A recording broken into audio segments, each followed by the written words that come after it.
খবৰ মধ্যপ্ৰাচ্যত পুনৰ এবাৰ উত্তপ্ত পৰিস্থিতিৰ সৃষ্টি হৈছে ভয়াবহ যুদ্ধৰ দিশে গৈছে মধ্যপ্ৰাচ্য কিয়নো এইবাৰ ইজৰাইলক পোনপটীয়াকৈ সক্ৰিয় প্ৰদান কৰিছে ইৰানে শেহতীয়াকৈ লেবাননৰ ওপৰত ইজৰাইলে সিকিউৰিটি জোন ঘোষণা কৰিছিল বা নিজৰ সেনা নিয়োগ কৰিছিল আৰু তাৰ পিছতে ইৰানে প্ৰত্যক্ষভাৱে ইজৰাইলক সক্ৰিয়নি প্ৰদান কৰিছে কেইবাটা মন্তব্য আগবঢ়াইছে স্পষ্টকৈ কৈছে লেবাননৰ পৰা আঁতৰি যাওক ইজৰাইল তাৰ সমান্তৰালকৈ আক্ৰমণ বন্ধ কৰাৰ ঘোষণা কৰিছে বা আক্ৰমণ বন্ধ কৰিব লাগে বুলি কৈছে যদি আক্ৰমণ বন্ধ নকৰে তেন্তে ভয়াবহ প্ৰত্যুত্তৰ দিয়া হ'ব অন্যথা প্ৰত্যুত্তৰ দিয়া হ'ব আৰু সেই প্ৰত্যুত্তৰ অত্যন্ত ভয়াবহ হ'ব বুলি উল্লেখ কৰিছে আৰু এনেকৈ এতিয়া মধ্যপ্ৰাচ্যৰ পৰিস্থিতি অধিক উত্তপ্ত হৈ পৰিছে তাৰ সমান্তৰালকৈ ইৰানৰ এই গৰ্জনৰ পিছতেই ইজৰাইল চিন্তাত পৰিছে আৰু এই সন্দৰ্ভত সবিশেষ লৈ অহাৰ চেষ্টা কৰিছো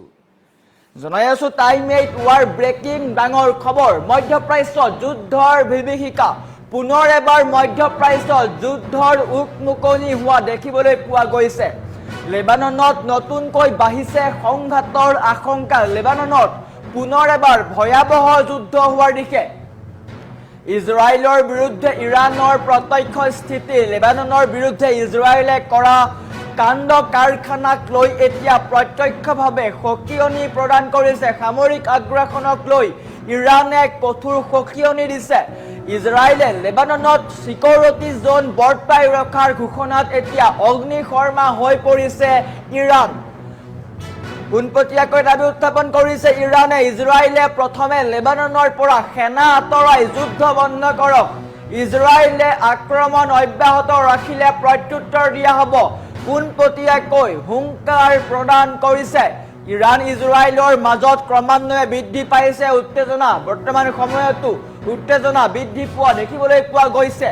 লেবাননৰ পৰিস্থিতিৰ সুযোগ লৈ প্ৰভাৱ বিস্তাৰৰ চেষ্টা কৰা হৈছে এই দাবী ইৰানৰ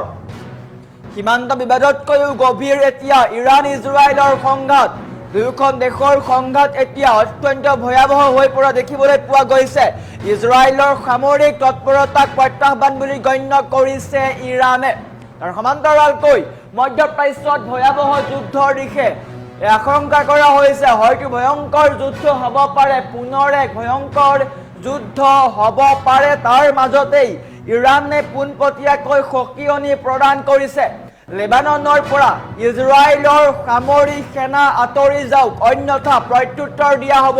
আৰু সেই প্ৰত্যুত্তৰ অত্যন্ত ভয়াবহ হ'ব বুলি উল্লেখ কৰা হৈছে আৰু ইৰানৰ এই গৰ্জনৰ পিছতে এতিয়া চিন্তাত পৰিছে বেঞ্জামিন নেতান্যাহু কিয়নো শেহতীয়াকৈ আমেৰিকা ইজৰাইলে যৌথভাৱে আক্ৰমণ কৰিছিলে ইৰানত আৰু সমগ্ৰ যুদ্ধ বৰ্তমান সময়ত শান্তি চুক্তিৰ দিশে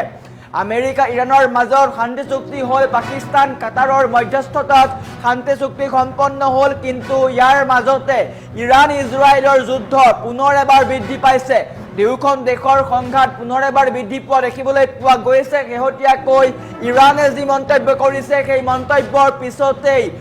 মধ্যপ্ৰাচ্যৰ পৰিৱেশ অত্যন্ত ভয়াবহ হৈ পৰিছে ইজৰাইলক ইৰানৰ কঠোৰ সক্ৰিয়নি প্ৰথমে ইজৰাইলৰ পৰা আঁতৰি যাওক লেবাননত নতুন যুদ্ধৰ আশংকাই এতিয়া সমগ্ৰ মধ্যপ্ৰাচ্যক জোকাৰিছে ইজৰাইলৰ সামৰিক আগ্ৰাসনৰ বিৰুদ্ধে এইবাৰ প্ৰত্যক্ষ হৈ পৰিছে ইৰান ইজৰাইলৰ নেতাসকলে দক্ষিণ লেবাননত এটা সুৰক্ষিত সুৰক্ষা বলয় বা সিকিউৰিটি জোন বৰ্তাই ৰখাৰ ঘোষণা কৰাৰ লগে লগেই ইৰানে ইয়াৰ বিৰুদ্ধে জাৰি কৰিছে যুদ্ধৰ ভাবুকি ইয়াৰ বিৰুদ্ধে যুদ্ধৰ ভাবুকি ঘোষণা কৰিছে হিজবুল্লাহৰ মূল সমৰ্থক ইৰানৰ স্পষ্ট স্থিতি ইজৰাইলে প্ৰথমে লেবাননৰ ভূমিৰ পৰা নিজৰ সেনা সম্পূৰ্ণৰূপে আঁতৰাই নিব লাগে আৰু এই যুদ্ধ বন্ধ কৰিব লাগে আনহাতে স্পষ্ট কৰি দিছে ইৰানে যদি ইজৰাইলে লেবাননত সামৰিক আক্ৰমণ অব্যাহত ৰাখে তেন্তে ইয়াৰ যোগ্য প্ৰত্যুত্তৰ দিয়া হ'ব অৰ্থাৎ ভয়ংকৰ যুদ্ধ হ'ব ইৰান আৰু ইজৰাইলৰ মাজত দীৰ্ঘদিন ধৰি চলি অহা পৰোক্ষ যুদ্ধৰ পৰা এতিয়া ই এক প্ৰত্যক্ষ সংঘাতৰ দিশে গতি কৰিছে ইৰানে কেৱল লেবাননতে সীমাবদ্ধ নাথাকি সমগ্ৰ অঞ্চলটোতে নিজৰ কৌশলগত প্ৰভাৱ বঢ়াবলৈ বিচাৰিছে যদি ইজৰাইল লেবাননত সোমাই থাকে তেন্তে ইৰানে অন্যান্য মৰ্চাটো ইজৰাইল আৰু আমেৰিকাৰ ওপৰত হেঁচা প্ৰয়োগ কৰিব পাৰে। বিশ্লেষকসকলৰ মতে ই কেৱল এটা সীমান্ত বিবাদ নহয়, বৰঞ্চ ই আঞ্চলিক শক্তিৰ ভাৰসাম্য ৰক্ষাৰ এক বৃহৎ যুঁজ বুলি ঘোষণা কৰিছে। লেবাননৰ অৰ্থনীতি ইতিমধ্যে জুৰুলা আৰু নতুনকৈ যুদ্ধ আৰম্ভ হ'লে লেবাননত এক চৰম মানৱীয় সংকটৰ সৃষ্টি হ'ব। ইজৰাইলৰ এই সামৰিক তৎপৰতাক ইৰাণে লেবাননৰ সাৰ্বভৌমত্বৰ ওপৰত প্ৰত্যক্ষ প্ৰত্যাহ্বান বুলি গণ্য কৰিছে।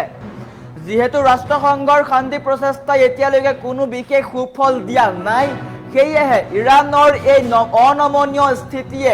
মধ্যপ্ৰাচ্যত এক ভয়াৱহ যুদ্ধৰ কুঠাৰঘাত কঢ়িয়াই অনাৰ আশংকা বৃদ্ধি কৰিছে আৰু বৰ্তমান পৰ্যন্ত মধ্যপ্ৰাচ্যৰ পৰিস্থিতি উত্তপ্ত হৈ আছে,